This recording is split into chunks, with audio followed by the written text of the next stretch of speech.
War in Iran, Israel and America pounding that nation, but Tehran's fighting back. Is this a good opportunity for Donald Trump to sort out the Middle East, or has he simply made it worse?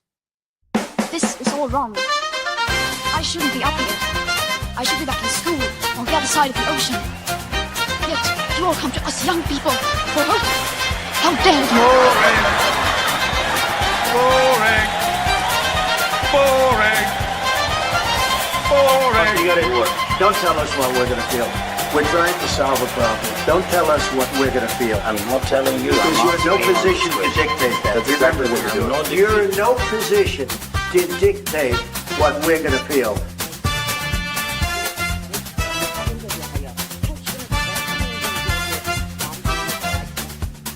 I call again for immediate ceasefire in Gaza, the return of the sausages, the hostages. Welcome to another edition of Lembit Öpik Live here on Unprecedented TV, where we find the facts, kill the spin, and tell it like it is as best we can. Well, I owe you an apology. If you've been watching me on this channel or other channels, I didn't think that there would be a hot war between Israel and America on one side and Iran on the other. But I have been blindsided by the decision of the Israeli-American group unit duo in assaulting in a military way Iran. More than that, they've killed the supreme leader, essentially the head of state of the Iranian country, a country with 90 million people, a very well organized military, and essentially aspirations to be the regional superpower. As I broadcast this to you, the assault continues, but it goes both ways. Iran is fighting back and has pounded some other destinations as far afield as the United Arab Emirates, the UAE, which conventionally tends to stay out of this kind of conflict. Indeed, a hotel which has been damaged is very close to, or perhaps even in roughly the same complex as a place I've stayed in a number of times in Dubai myself. So where does this go? Has there got some kind of exit strategy in the theories, the strategies, the plans of Israel and America, or have they got no such plan? Is this some kind of one-hit wonder where they think they'll be able to carry on pummeling Iran until it gives in, until there's some kind of organic regime change? Or haven't they thought it through? I declare an interest. I know a lot of Iranians, and I find them generally to be quite gentle people. And not all of them were against the regime. As I speak, they're as concerned as I am about people they know living in Iran. They're living under the specter of a continuing onslaught by two very well-armed countries, Israel and America again. But it's also causing distraction, discomfort, and I actually think a degree of dissent in potential neutrals up till now, but also potential allies for Iran. So what's going to happen? No one better to discuss this with than Warren Thornton, who is a military man and an investigative journalist. Big picture here, Warren. As we speak, and this is a fast developing situation, who's winning? Well, at the moment, I'd say it's pretty even, but for every single day that the Iranian government survive, they begin to win.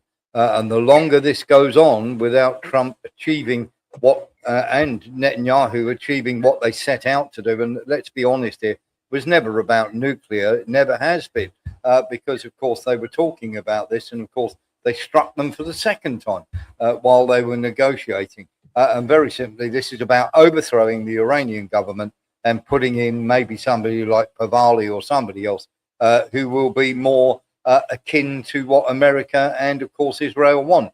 And that has been, if they thought by killing the Ayatollah they were going to get that, well, they're sadly mistaken. It's had completely the opposite effect.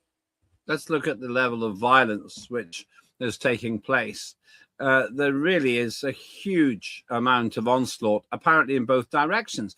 couple of observations I'd make, Warren. One is I'm amazed at how sophisticated air defense systems have become. Iran seems to have a fairly effective air defense system, and so has Israel. But some things are getting through. And I understand that this onslaught is probably continuing even as we speak. It is. How long do those air defense systems last? Do they get exhausted? Do they run out of Patriot missiles and whatever Iran's using? Yeah, absolutely. Because what they've got to do is they've got to make America have got to get this done at the rate that they are firing missiles. Now, if they'd have spared them a little bit more, they might be able to last a bit longer. But at the rate that they are going, they've got about 2 weeks to 3 weeks to get this done. And by then, their supplies are going to be in very short supply. They're already receiving Patriot missile system missiles from Ukraine that were earmarked for Ukraine are going to America and to Israel. And that's where we have a major problem, because they're just going to keep hitting. Of course, they're going to keep firing these, and Iran can outlast them in terms of the strikes that they've got to make. And of course, they've got Russia and China supplying them with much better weaponry than they had the first time round. So really, America need to get this done in 2 or 3 weeks, because the longer it goes on, the worse it's going to get, and the worse the odds get for Israel and America. Okay, so on this first point, then, what you're saying is that in a war of attrition, in other words, in a war where you're using up your resources, the West is going to run out before Iran? Yeah, absolutely. I mean, at the moment, when you're talking about they're already getting Patriot missiles from Ukraine, you have to remember that everybody was going down on the amount of missiles. The 12-day war, it wasn't Iran that came begging for a ceasefire. It was actually Trump. And he's already put feelers out for a ceasefire, saying Iran wants to talk. And what he did was use a back channel through Italy to say, which was pretty brazen, you know, we've killed the Ayatollah. Would you like to talk peace now? The Iranians are not interested at all. They told them exactly where to go, and they used an Italian back channel to do it. And Iran dismissed it out of hand.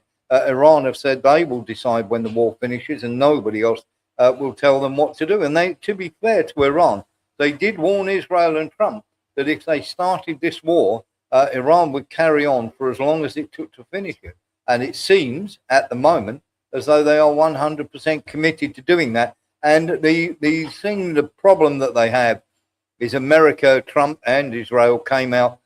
In fact, the Israelis hacked into the Iranian state broadcasting system and asked people to come out on the streets and take over the country and start riots and everything else. It hasn't materialized. It's worked the other way. And of course, when that went wrong, then they bombed the TV station. So was it Netanyahu or somebody else who made the appeal? It was Netanyahu on the appeal. The Israelis managed to hack into the Iranian state TV. And of course, he broadcast a message asking for people to go onto the streets. But of course, the original violence, should we say, from the people who were paid to go in there in the first place, there's not enough of them left. Iran and Russia have been very good at mopping up all these people who were supposedly going to set the country free, but were trying to set it alight. And then, of course, the Americans, what with the strikes and everything else, they were thinking, or they were gambling, that Iran must fall because of the trouble inside and the missiles hitting. And, of course, special forces then coming in to do damage. But the people in the streets have gone out in the streets for the government, and not just in a few hundred. They've gone out in hundreds of thousands. I don't understand why Benjamin Netanyahu would think that he'd be a popular figure in Iran, even if you didn't like the Iranian regime yourself. Benjamin Netanyahu doesn't really come from the same diaspora. No, exactly that. And the trouble is they've now martyred the Ayatollah. Now, the Ayatollah didn't go anywhere. He just turned around and said, I'm not going anywhere. I'm happy to martyr myself for the cause. I'm an old man of 86. I've got health problems. If they kill me, they kill me. What they didn't expect, of course, was the fact that the family would be there on the Sunday. They could have hit him anytime, but they literally waited for his family to be there. And of course, his son-in-law, his daughter, and of course his granddaughter were there when they hit the compound. So of course that inflamed the Iranians even more, and of course they're all out in the streets now. And of course the new Ayatollah, here's the rub. It was never about anything to do with nuclear, because the Ayatollah actually put a religious, shall we say, block on Iran having a nuclear weapon. Now, the guy who's temporarily in charge until they put a new Ayatollah in place is for Iran having a nuclear weapon. So you would have to explain to me how they thought that would work. So you're saying that the man who has just been killed in this military action, yes, was not keen on having a nuclear weapon. If that's what you're saying, Warren, that's the exact opposite of what the mainstream media has been saying on behalf of Western politicians. Yeah, of course. And the Western media are let's face it, you can't trust the Western media. But the Ayatollah was most specific. In fact, he put 2 edicts out, 2 separate ones, about anybody caught developing a nuclear weapon would come in for summary judgment and punishment, which is about as high as you can possibly get. And now they've killed him. They've removed the only obstacle to Iran owning a nuclear weapon. And in fact, the person who's in charge at the moment is literally for nuclear weapons. So it goes to show that it was never about nuclear weapons. It was always about trying to overthrow the government. And that's what Netanyahu and Trump have tried to do. In Trump's address, he said it is time for the people of Iran to rise up. Netanyahu and obviously his advisors, who are very Israeli, have pushed Trump into a corner, given him terrible advice. And of course, he's gone ahead with it. He's done what the Israelis, or shall we say, his group of people who are all Israeli-backed that surround him, have given him terrible advice, saying this is going to work. And it is a terrible own goal, Lembit. Well, the way that these demonstrations are portrayed are a lot of people coming out, showing great courage, standing up against the crumbling regime.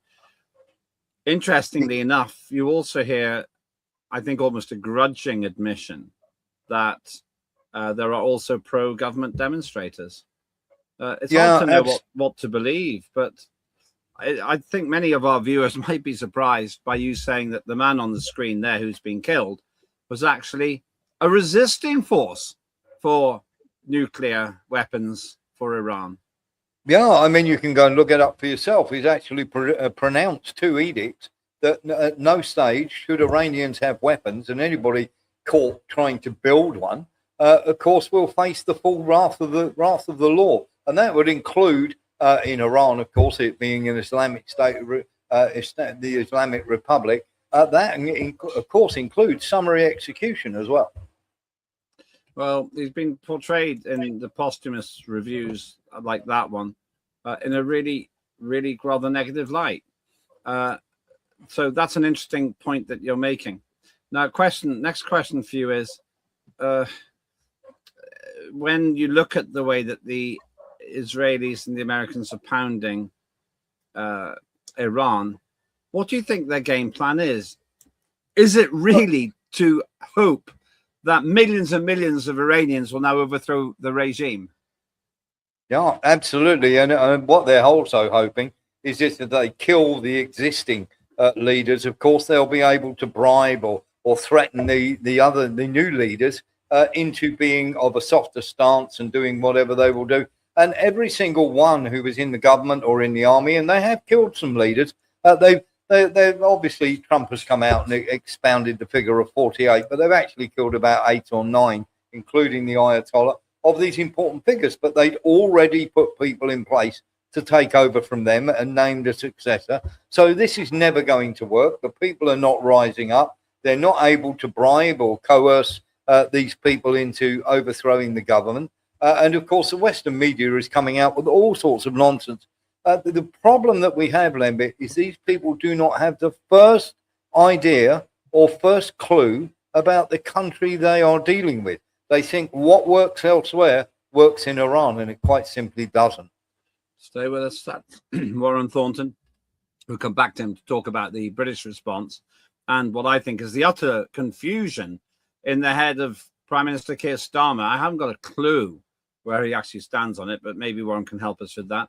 In the meantime, don't forget, we've got lots of other great shows, including Tim Scott with Tim Scott on Cancel. He digs into the newspapers so that you don't have to, and reviews stories you may not have seen.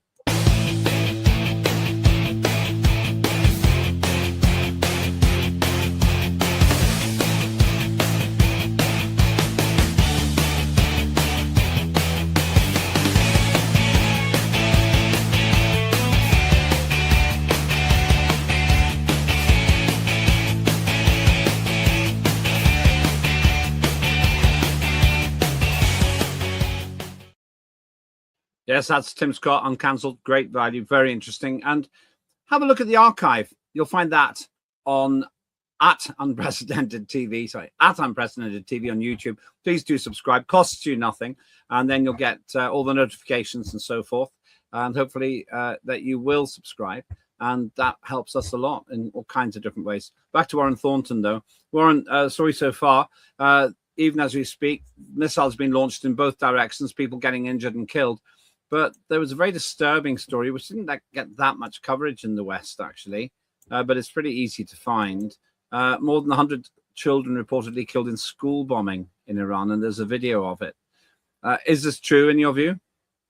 Yeah, it absolutely is true, because they've been trying to deny it on at least 2 or 3 occasions.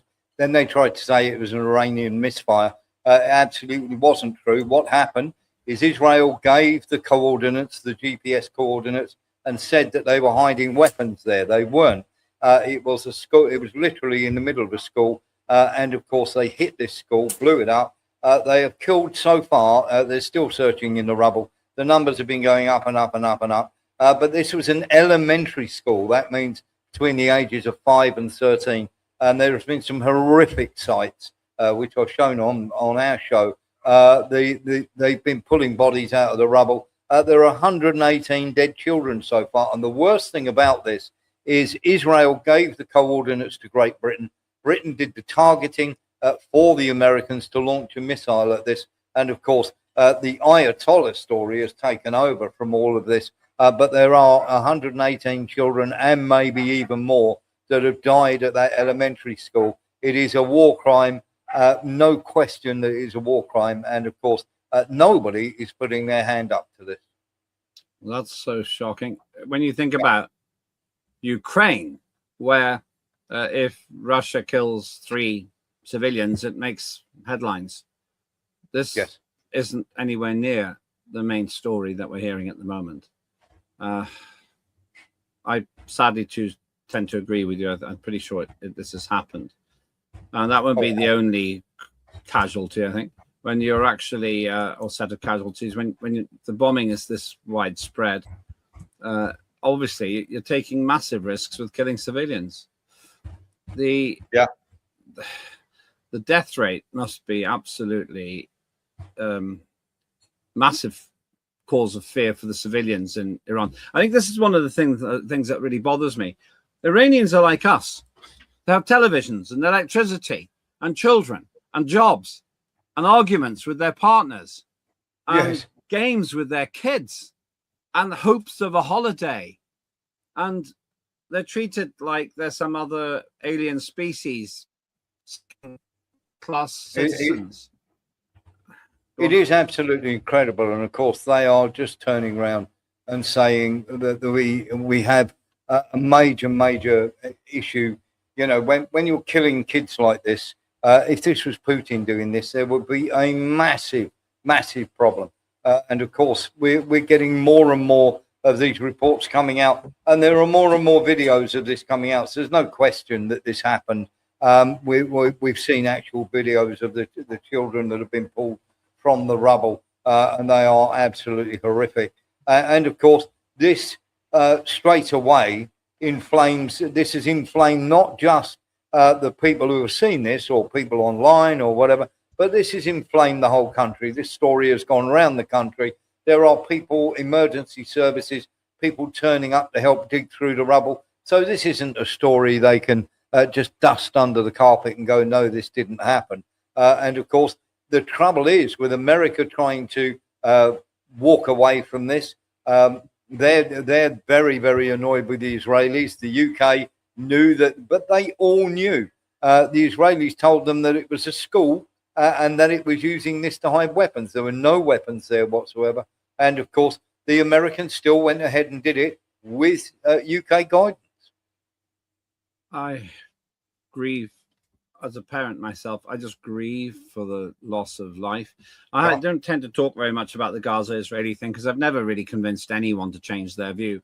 My distress here is about the level of human suffering which is being created here.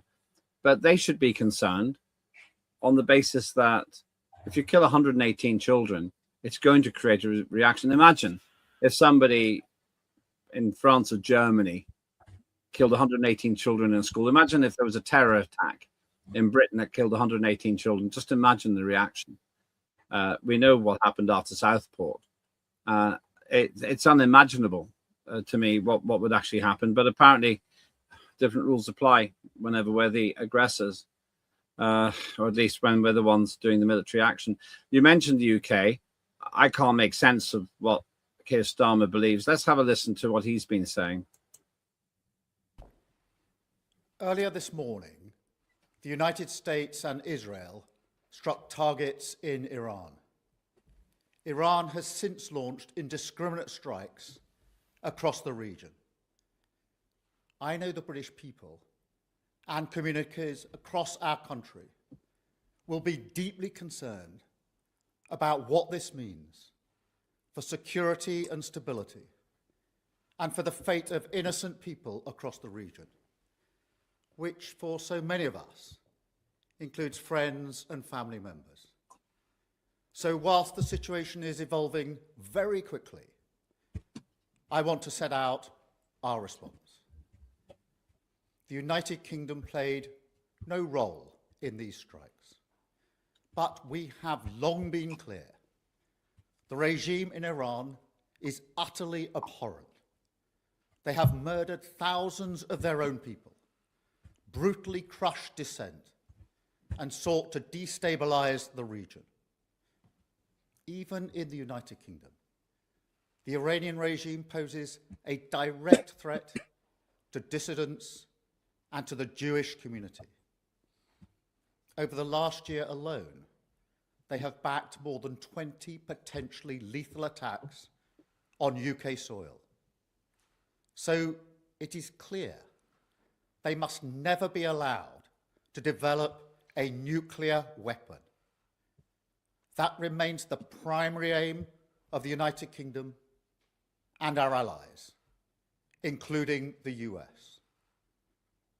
I condemn Iran's attacks today on partners across the region, many of which are not parties to this conflict.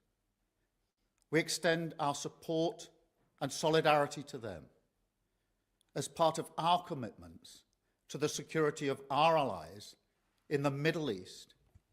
We have a range of defensive capabilities in the region. I haven't got a clue what he's talking about. I don't understand, Warren. What's he saying?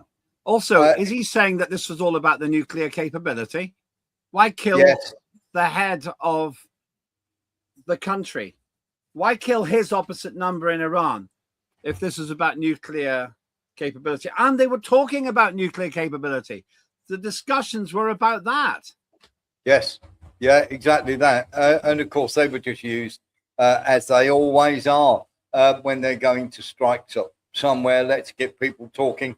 The Iranians knew this was coming because, of course, the Americans have done this already once. And that's the problem now. Nobody will ever trust the Americans again in any negotiation whatsoever. This isn't once, but this is twice during negotiations or supposed negotiations that they've hit that they've turned around and they've made strikes inside.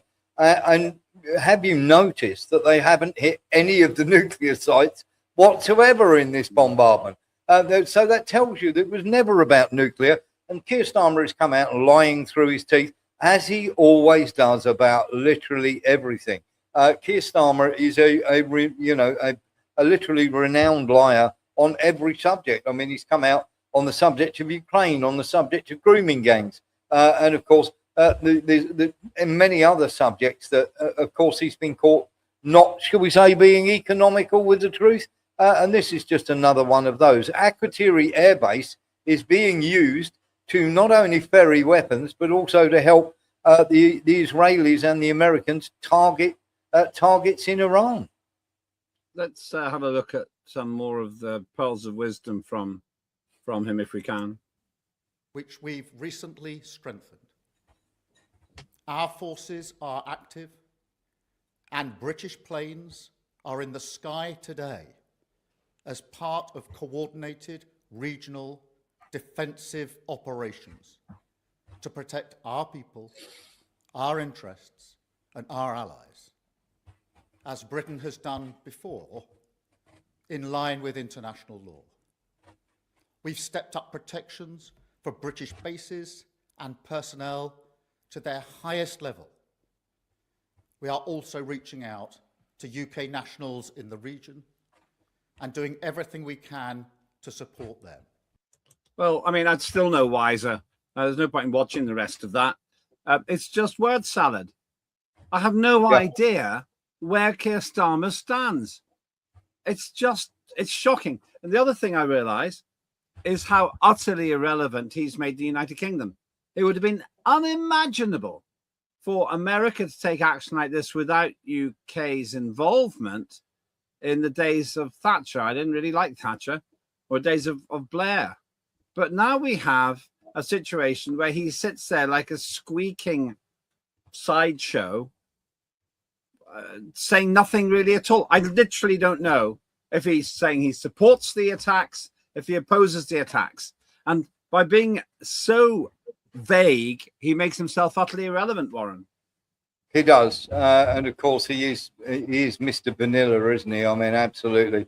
He's got nothing, no substance to him at all. This is what you get when you get a WEF puppet and a lawyer or a solicitor. World Economic Forum, you mean, WEF? Yeah, exactly that. World Economic Forum. Go and have a look at how many World Economic Forum young global leaders, as they used to call them, are in charge of countries now. Your Macrons, your Millets, and people like this. And of course, most of these are either former solicitors or, are either former barristers or bankers.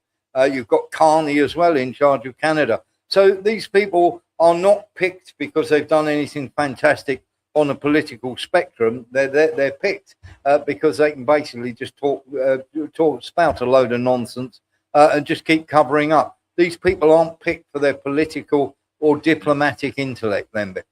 For another time, we'll talk about this being Starmer's explanation of why they lost a safe seat in Gorton Adenta. They lost it because it was a referendum on him, but he can't admit that. And of course, this dumb man was so scared of Andy Burnham. There's Andy Burnham, that he wouldn't let him stand, and Andy Burnham probably would have won it. But it's just shocking, really, that we've got so much superficiality going on there. Now, while we're talking about it, I haven't got very long. A couple of things. What happened to the Ukraine war? I mean, this used to be the biggie. What's happened there? Ukraine war briefing. Zelensky says Russia peace talks will depend on situation in Middle East. Ukrainian president voices support for US and Israel strikes on Iran, calling Tehran an accomplice of Putin. I mean, 1,467 days in, he's trying to get back in the story, but he's not really in it now, is he? No, he isn't. And the trouble is, of course, as well, is that Israel is always going to be well ahead of Ukraine in terms of receiving arms. If it comes to any country out there, of course, because Israel have their feet under the table in many governments, if it comes to supplying arms, then Ukraine are second on the list. Israel will get everything that they want. And of course, Ukraine are already stretched to the limit. They're complaining they don't have enough of this or enough of that. And they're being hung out to dry, basically. Zelensky has pretty much outlived his usefulness. And of course, they're leaving Ukraine to their own devices. And especially if this war carries on with Iran, there's going to be, America are going to get more and more nervous the longer this goes on without a negotiated settlement or overthrowing the government. They're not going to overthrow the government. So then the next best thing they can hope for is to do a ceasefire. But Iran have already made it certain that a ceasefire is not in their near future. And of course, that means they're going to have to reinforce Israel with everything they've got. And literally, the big losers in this are going to be Ukraine. The big winner in this, of course, is Putin. The Zelensky situation and that headline, if we can get it, there we are. That'll begin. He's trying to get in on the act, I think, by talking about the Middle East. But from what you've told me yourself, Warren, my understanding is that the West is running out of weapons. So they can't fight on two fronts.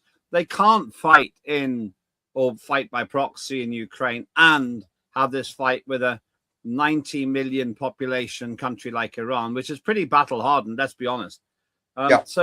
So am I right in assuming, and tell me if I'm wrong, but am I right in assuming that the weapons will now be diverted to the war that America wants to have rather than the war that Donald Trump inherited from somebody else? Yes, as the Americans say, there's no such thing as a free lunch. And very, very simply, all the weapons that they have and the weapons from the Western countries will go to America to fight this war in Iran. And the problem that they have, of course, with that is they don't have that many weapons left. Most of them have already been used up in the 4 or 5 years that the Ukraine conflict has been going on. But let's not forget, the US have been using up a lot of their missiles because they gave them to the Saudi Arabians, who have been firing 2 of those a day into Yemen for the last few years. So, of course, this is a major, major issue. There are not enough weapons to go around. The Americans had to go, the Americans had to go to the Germans and ask them for their Patriot missile systems to give to Ukraine the first time. And then, of course, war broke out with Iran, so they had to give them to Israel. Now, they are firing around about 1,000 of these air defense missiles a day at 5 million a pop, Lembit. So anywhere between 3 to 5 million a pop, depending who you buy them off. And of course, if this goes on, and the Iranians are being very smart here, they're using up all their old stocks of ballistic missiles and drones. And of course, these drones are only a couple, 20,000, maybe a Shahed drone. It costs about 6,000 or 7,000 to make. And of course, you're using a £3 million rocket to try and take it down with. So you said they're using 1,000 Patriot missiles a day. Yes. So that's 3 billion a day just on those. You're looking at 3 billion a day. You have to in the last the 12-day war that they had, they were literally running out, and America had gone down to, they'd already used 20% of their stockpile of weapons to fire at Iran. 20%. So if this lasts for 10 days, just in terms of, if they have the missiles, just in terms of the Patriot missiles themselves, we're talking about 30,000 million pounds. Yes. Okay. There must be more than that, of course, but but you're looking at, when you're looking at these missiles, and they haven't got them to fire. Now, if they are sending the amount of drones that Iran are sending at the moment, now Iran are sending tons of these. And remember that the Russians can make 1,000 of these Shahed drones, as well as the new Garand drones that they've got, which, of course, they can make 1,000 of them a day, Lembit, a day. Some of them get through, I suppose, as well. Oh, absolutely. But you are wasting 3 to 5 million a time to take down a drone that only costs about 5,000-6,000 to build. Extraordinary. And the other thing on top of that, Lembit, I have to say this, you don't know which drones are carrying the explosives. They've got dummy drones. Yeah, absolutely. It's what Russia use quite often. And of course, you're drawing air defense power. Now, you don't know from a distance if that drone is carrying a payload or not. So, of course, they shoot it down. And then, of course, your supplies are exhausted maybe for that day, for that week. And then it's open season. While all this is going on, I think that it's worth reminding viewers that Vladimir Putin and his colleagues are quite powerful. Here's a picture of some of those powerful allies. Modi from India, Xi Jinping from China, Putin from Russia. I wonder if this war actually strengthens Putin's hand, you suggested it does, well, China, which is staying well out of it in terms of actual military involvement, must be watching America depleting its military resources and saying it's not harmful for China. No, and of course, China has an over the horizon radar that is absolutely brilliant. And of course, they're able to literally, all they're going to do is just keep going. They're going to let the Americans literally, because America are used to these wars. They're not used to these wars where it's a slow grind. America are used to going in hard, smashing everybody to pieces, winning the war, winning whatever they need to do, or destroying whatever they need to destroy in anywhere between 10 to 15 days. And then, of course, when people come begging for a deal, Iran are not going to do that. So then you have to ask, what else do you have? And of course, China and Russia are able to supply Iran endlessly with equipment and machines. And if North Korea get involved, who've got more missiles than anyone, if Kim gets involved, then we're talking a whole new ballgame. You reckon that the Americans can sustain this for about a fortnight? Yeah, a fortnight, anywhere between 2 to 3 weeks. At the current rate that they're firing, they're going to have to ease off. They've fired so far around just over 2,000 missiles in 2 days. So that tells you everything. And of course, about 60% of them are getting knocked out of the air. Now, if they sustain that and they keep that up, you won't be able to go to the well after 3 weeks. I'm just a technical word about what Iran's doing. Surely, just as you said, Israel and the United States are going to run out of defensive equipment. Iran will too. So their guard will be down. No, Iran is still getting lots and lots of deliveries. They're coming in from all places, from Russia, which have the integrated S-300 and S-400 system. And in fact, many of their air defenses this time haven't been knocked out of the air. In fact, they're trying to keep planes as far away from there. And of course, Iran have got much more lethal weaponry now, as well as air defenses. So of course, they're able to strike at depots there. And what they are doing is knocking out the radar. The Fifth Fleet in Bahrain, the radar station there has been blown up. Kuwait's been blown up. Negev today has been hit very, very hard by the Iranians with hypersonic missiles. And you have to remember that Iran are using up all their old stockpiles. They have only literally unleashed very limited amounts of the hypersonic missiles, which they have quite a lot of. So, of course, they're going to use up all Israel and America's air defenses. America are either going to have to sail home. I mean, they launched 4 missiles at the Abraham Lincoln. They didn't hit the Abraham Lincoln because they were ballistic missiles, and the Americans were able to take care of it. But it did force the Abraham Lincoln to move further away. And of course, that is the main worry. We cannot have, or you cannot have, as America see it, an American aircraft carrier sinking beneath the waves and somebody taking a picture of that. That picture would go around the world and cause enormous prestige damage to America, rather like the picture of if you put a picture of the General Belgrano, which was sunk in 1982 by the British. If you put that up even today, most people will be able to tell you what that is. America cannot have that. That's something that happened in World War I at the Battle of Jutland. It's a massive ocean battle, but both sides, Germany and Britain, were both too scared to lose their big ships called the dreadnoughts. They were too big to be used. They were too precious. And here's the other thing, Lembit. You're absolutely right when you're saying this. If you put a black and white picture up of Pearl Harbor today, people will be able to tell you what it is. So America cannot have one of their aircraft carriers even on fire, let alone sunk. It's interesting that the Persian Gulf is quite shallow, and it's actually theoretically possible that part of it would still be sticking out of the sea if it sank there.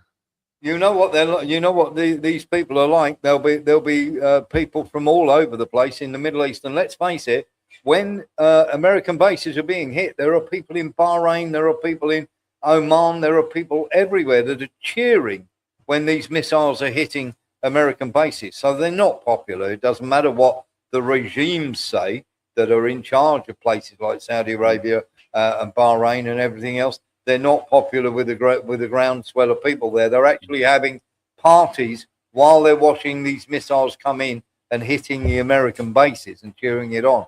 So the problem is, of course, if you get one of those rusting away in obviously the Straits of Hormuz or somewhere like that in very shallow water, you'll have boat parties going out to take pictures of it. You know, it'll become a tourist attraction. So you don't literally want that to happen. It would be so embarrassing. 3 questions to finish with, Warren. How long will this conflict last? This conflict, well, this one is a lot more difficult to judge than Ukraine because Iran are in the box seat here. And I think this is I don't think it's going to last too long. I think it might be a couple of months, but I think America might scoot off with their tail between their legs until, remember, the last one lasted 12 days. I've got a feeling we're going to see some real problems. If America can't get this done, I think within inside a month, they're going to go scuttling off to a deal.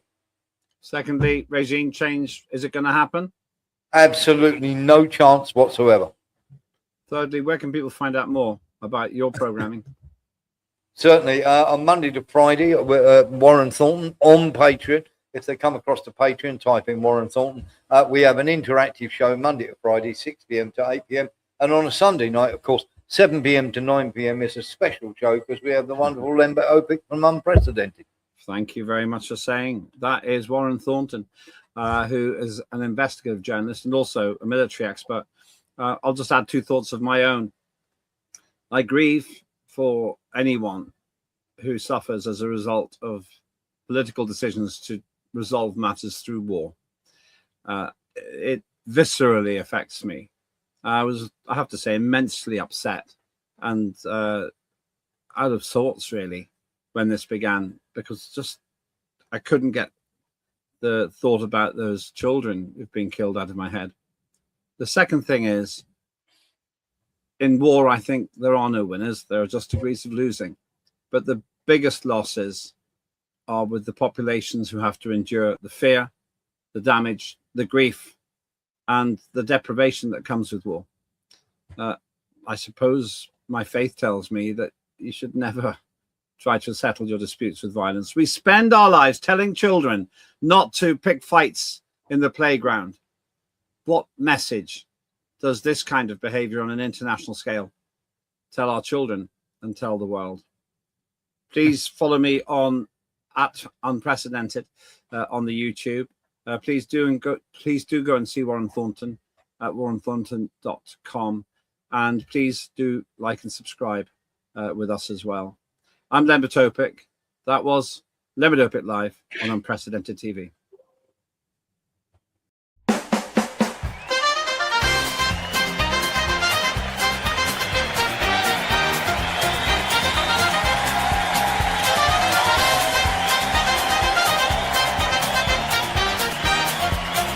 Immediate ceasefire in Gaza, the return of the sausages.